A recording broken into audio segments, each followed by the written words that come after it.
Assalamualaikum warahmatullahi wabarakatuh. Selamat pagi, selamat siang, selamat sore, dan selamat malam. Pada kesempatan kali ini kita akan belajar tentang mengelola informasi dalam ceramah. Adapun materi kali ini adalah untuk bahasa Indonesia kelas 11.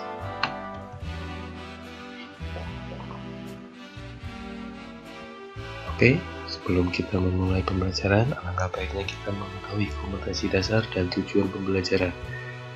Pada kompetensi dasar kali ini, kita akan belajar tentang mengidentifikasi informasi berupa permasalahan aktual yang disajikan dalam ceramah. Kemudian setelah kalian mempelajari video ini, diharapkan kalian dapat mengidentifikasi informasi berupa permasalahan aktual yang dapat disajikan dalam ceramah dengan teliti, terampil, dan penuh semangat. Oke, sebelum kita mulai, alangkah baiknya kita mengetahui peta konsep terlebih dahulu. Pertama, tentang mahir berceramah. Itu kita bahas menjadi 4 bagian. Yang pertama adalah mengidentifikasi informasi berupa permasalahan aktual yang disajikan dalam ceramah. Itu di dalamnya ada memahami informasi dan permasalahan yang didengar atau yang dibaca. Kemudian yang kedua, menemukan informasi dan permasalahan aktual dalam teks ceramah.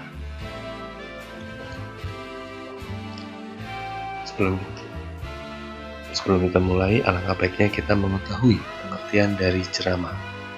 Ceramah adalah pembicaraan di depan umum yang berisi penyampaian suatu informasi, pengetahuan, dan sebagainya. Jadi yang menyampaikan adalah orang-orang yang menguasai di bidangnya, dan yang mendengarkannya biasanya melibatkan banyak orang.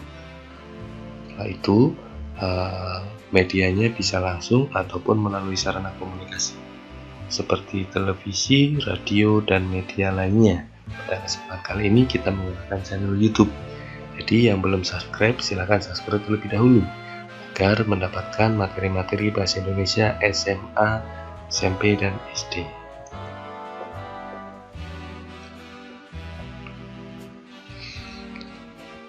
Pada video ini kita akan membahas 2 poin.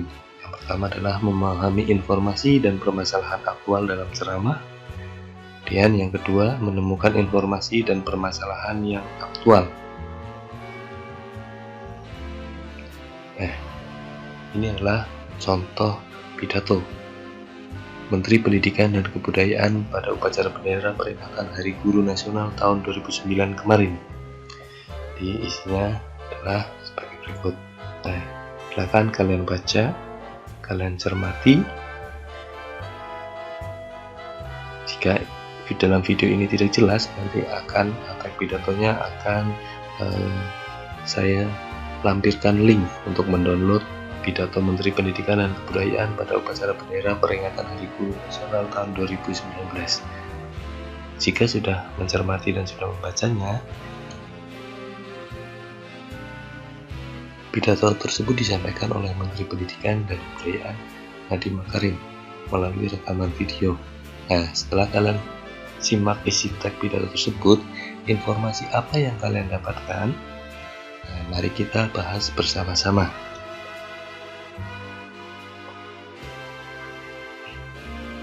Yang pertama, memahami informasi dan permasalahan aktual dalam ceramah. Ceramah biasanya dilakukan oleh seorang yang ahli di bidangnya. Informasi yang disampaikan ceramahnya. Selain itu, informasi yang disampaikan dalam ceramah dapat berupa nasihat dan permasalahan aktual yang terjadi di lingkungan masyarakat. Seperti yang kalian simak teks ceramah sebelumnya, yaitu pidato Menteri Pendidikan dan Kebudayaan pada upacara bendera peringatan Hari Guru Nasional tahun 2019. Ini adalah hasil analisisnya tentang informasi dan permasalahan aktual dalam teks ceramah yang tadi Pak Guru tampilkan. Jadi dalam teks ceramah tersebut isinya terkait dengan permasalahan aktual adalah tugas seorang guru sangat mulia karena membentuk masa depan bangsa. Namun tugas tersebut banyak rintangan dan hambatannya, yaitu seringnya diberikan aturan dibandingkan pertolongan, banyak waktu habis untuk mengerjakan tugas administratif tanpa manfaat yang jelas, terpaksa mengejar angka karena didesak berbagai pemangku kepentingan, Kurikulum terlalu padat sehingga menutup pintu petualangan. Akhirnya, guru pun frustasi karena tidak dapat mewujudkan apa yang sebenarnya dibutuhkan oleh siswa-siswanya. Guru mengetahui bahwa setiap siswa memiliki kebutuhan dan kemampuan yang berbeda, tetapi keseragaman telah mengalahkan keberagaman sebagai prinsip dasar birokrasi. Seolah-olah guru tidak percaya untuk berinovasi. Dengan demikian, Bapak Menteri Pendidikan dan Kebudayaan dalam kesempatan pada Hari Guru Nasional menyampaikan bahwa perubahan itu tidak mudah, tetapi beliau akan berjuang untuk kemerdekaan belajar di Indonesia. Perubahan itu pun dapat dimulai dari guru dan berakhir pada guru pula.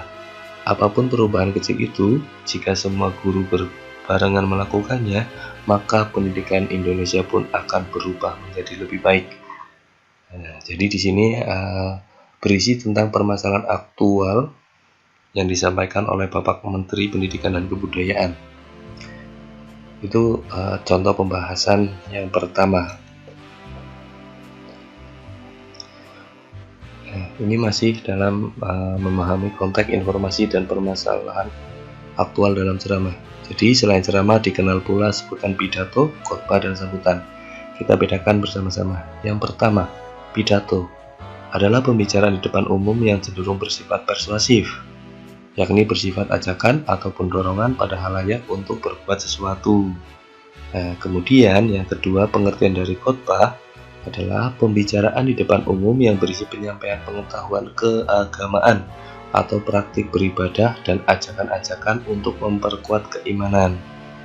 Nah, yang ketiga, sambutan adalah pidato singkat yang disampaikan pada pembukaan suatu acara atau kegiatan.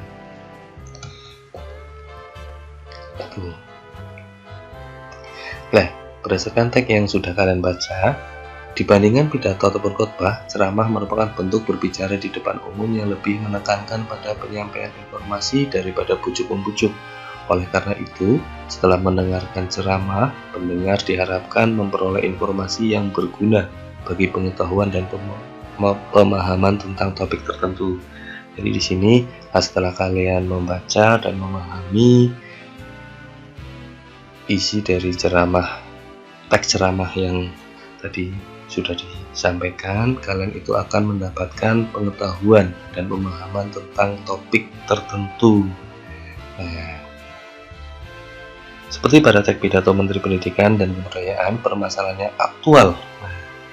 Yang diangkat adalah guru membutuhkan perubahan agar dapat berinovasi dalam menjalankan tugasnya yang mulia membentuk masa depan.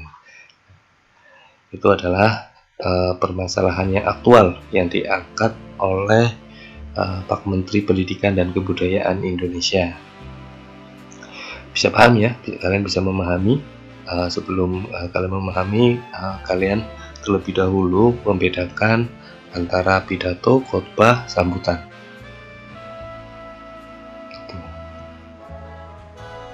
Kemudian yang kedua, menemukan informasi dan permasalahan yang aktual. Jadi setelah kalian membaca teks tersebut, diharapkan kalian itu dapat menemukan informasi dan permasalahan yang aktual. Nah, ini adalah penjelasannya. Informasi yang bersumber dari berbagai media akan terus-menerus mengalami perubahan sesuai dengan kondisi. Dalam bentuk penyajiannya, informasi yang disampaikan media harus relevan dan memiliki manfaat bagi pembacanya. Sedangkan permasalahan aktual berarti sebuah peristiwa atau hal yang benar-benar sedang terjadi pada masa terkini. Ketika informasi disajikan dalam bentuk sebuah media harian atau mingguan, hal yang diinformasikan harus bersifat aktual. Jadi di sini itu tentang membahas peristiwa-peristiwa yang sedang terjadi pada masa terkini. Begitu juga dengan informasi yang terdapat dalam ceramah. Informasi yang disampaikan umumnya berkaitan dengan permasalahan, nasihat, bahkan petunjuk yang ditawarkan sebagai solusi dari suatu permasalahan. Tuh. Nah, kita bahas satu persatu tentang jenis-jenis informasi.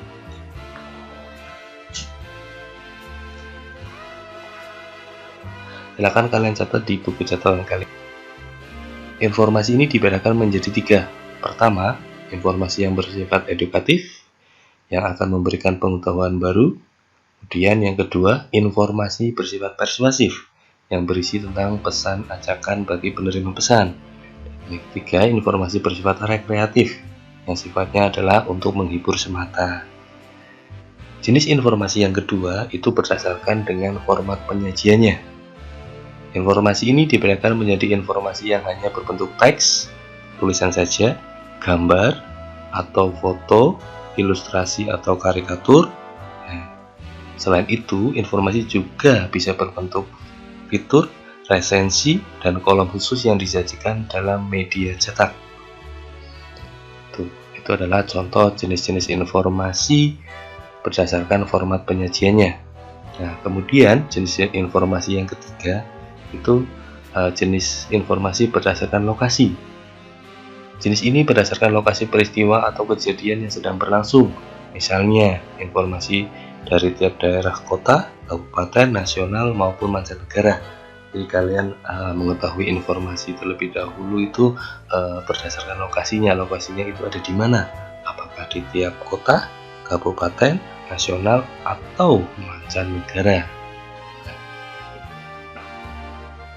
Jenis yang keempat, informasi berdasarkan bidang kehidupan. Nah, jenis ini berisi hal-hal yang berdasarkan pada kehidupan sehari-hari yang ada dan terjadi di masyarakat.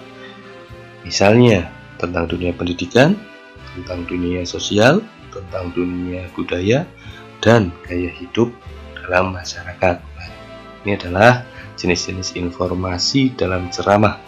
Jadi kalian mampu membedakan jenis-jenis informasi yang kalian dapatkan dari teks ceramah tersebut.